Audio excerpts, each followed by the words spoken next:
નમસ્તે મિત્રો, ફરી સ્વાગત છે તમારું એક નવી વાર્તામાં. અંદર હું રાત્રે બધા સૂઈ ગયા હતા. પછી છત ઉપર જઈને હું સિગરેટ પી રહ્યો હતો. ત્યાં જઈ અચાનક મારા કાનમાં વિચિત્ર અવાજ આવવા લાગ્યો. હું વિચારમાં પડી ગયો કે અડધી રાત્રે આ અવાજ શેનો હશે. અવાજ છત ઉપર બનેલા રૂમમાંથી આવી રહ્યો હતો, જેની અંદર ભાડે સપના મેડમ રહેતા હતા અને તે પ્રાઇવેટ સ્કૂલની અંદર ટીચર હતા. મારા મનમાં તાલાવેલી થવા લાગી અને ધીરે ધીરે હું તેની રૂમની નજીક ગયો. જેમ જેમ હું રૂમની નજીક જતો રહ્યો હતો તેમ અવાજ વધવા લાગ્યો. હું જઈને દરવાજા નજીક પહોંચી ગયો. હવે અવાજ બિલકુલ સાફ આવી રહ્યો હતો અને એની રૂમથી મને બધી જ ખબર પડી રહી હતી. સપના મેડમ અંકલ અંકલ એમ બોલી રહ્યા હતા. હું વિચારવા લાગ્યો કે મેડમ અડધી રાત્રે આ કોનું નામ જપી રહ્યા છે. હું અત્યારે કોલેજ કરી રહ્યો હતો, નાનો ન હતો, અને આનો મતલબ સાફ સમજી રહ્યો હતો કે શું ચાલી રહ્યું છે.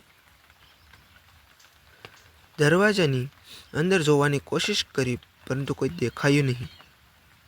એટલે બારીથી જોવાનો પ્રયાસ કર્યો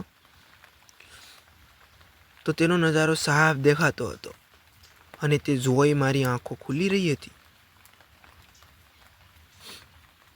કારણ કે સપના મેડમની સાથે કેરમ ખેલી રહ્યા હતા અને અંકલ અંકલ બોલી રહ્યા હતા.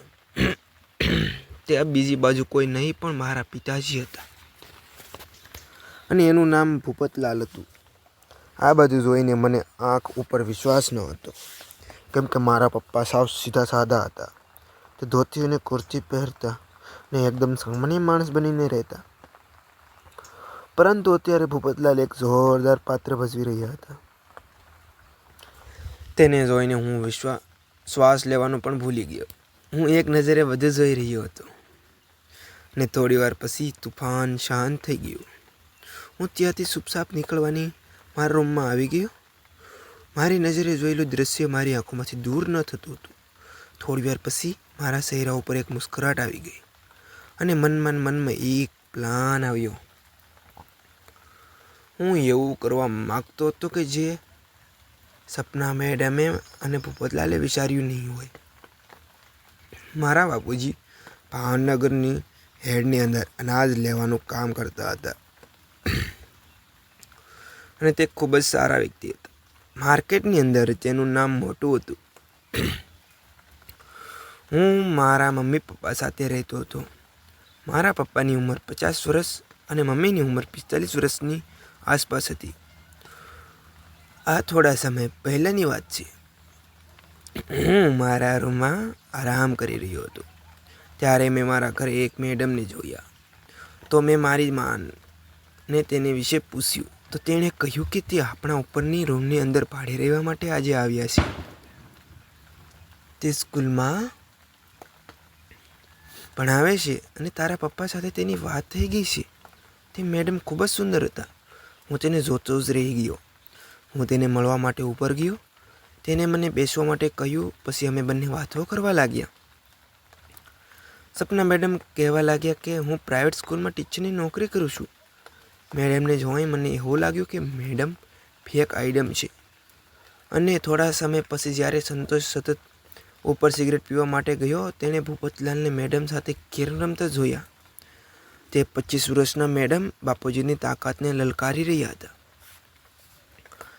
આજે તો મારા પિતાજીએ ગમે તેમ કરીને બાજી મારી લીધી.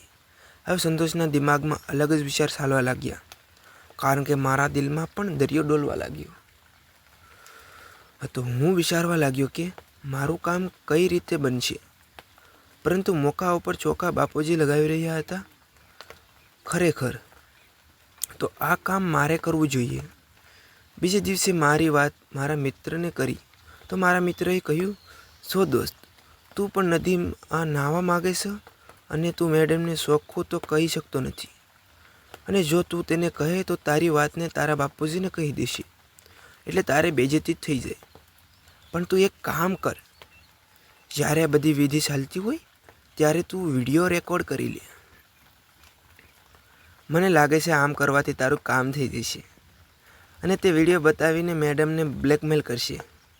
પછી મેડમ તને બિલકુલ ના નહીં કહી શકે.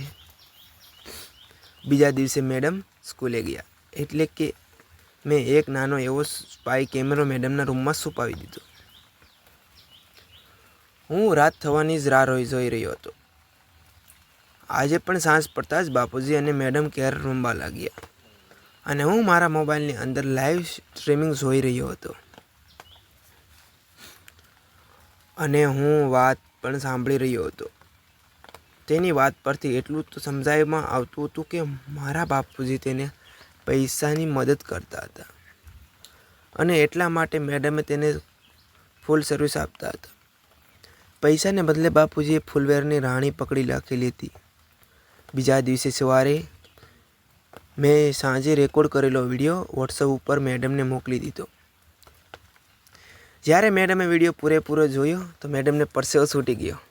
તે સ્કૂલેથી છૂટીને લઈને રૂમ ઉપર પાછા આવી ગયા. થોડી વાર પછી હું પણ કોલેજથી ઘર આવ્યો.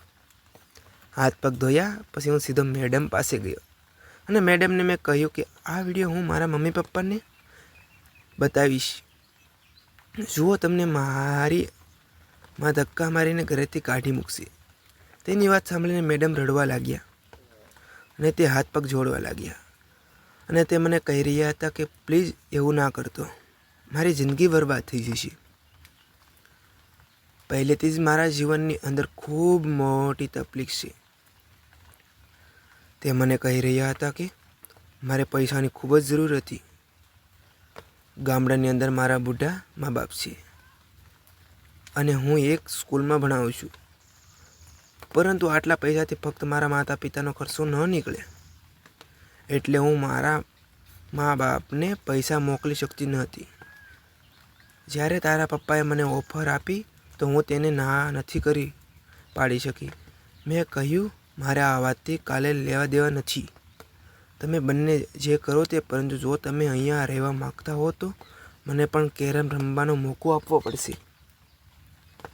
બાકી મને તમારા મેટર સાથે કોઈ લેવા દેવા નથી.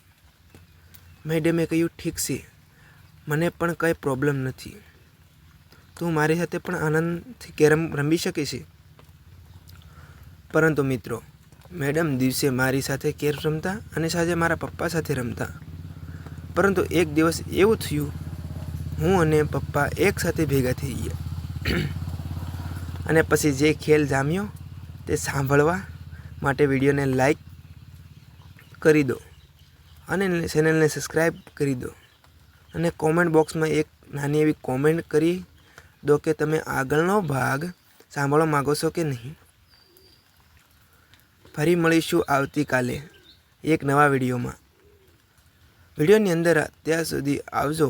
વિડીયોમાં આવેલા નામ, પાત્ર અને ઘટના ફક્ત કાલ્પનિક હતા. તેનો કોઈ પણ વ્યક્તિ સાથે સંબંધ નથી. આ વિડીયો ફક્ત અને ફક્ત મનોરંજન માટે બનાવવામાં આવેલો છે. વિડીયો પૂરેપૂરો જોવા બદલ આપ સૌનો ખૂબ ધન્યવાદ. ટાટા, બાય બાય, મળીશું કાલે.